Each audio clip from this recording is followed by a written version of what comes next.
स्वातंत्र्य दिनानिमित्त श्री रमेश टेक्सटाईल तर्फे विद्यार्थ्यांना शालेय साहित्याचं वाटप। भारताच्या 80व्या स्वातंत्र्य दिनाचं औचित्य साधून पलूस येथील श्री रमेश टेक्सटाईल यांच्या वतीनं पलूस शिक्षण प्रसारक मंडळाच्या लक्ष्मणराव किर्लोस्कर विद्या मंदिर पलूस आणि लकी वसतिगृह येथील विद्यार्थ्यांना शालेय साहित्याचं वाटप करण्यात आलंय।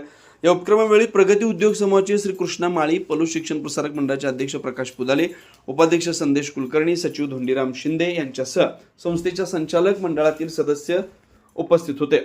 श्री रमेश टेक्सटाईलच्या संचालिका साधना बनकर यांच्या माध्यमातून पलूस परिसरात विविध सामाजिक व समाज उपयोगी उपक्रम सातत्यानं राबवले जातात। विद्यार्थ्यांना शैक्षणिक साहित्य उपलब्ध करून देण्याचा हा उपक्रम सामाजिक बांधिलकी जपत शिक्षणाला प्रोत्साहन देणारा ठरला।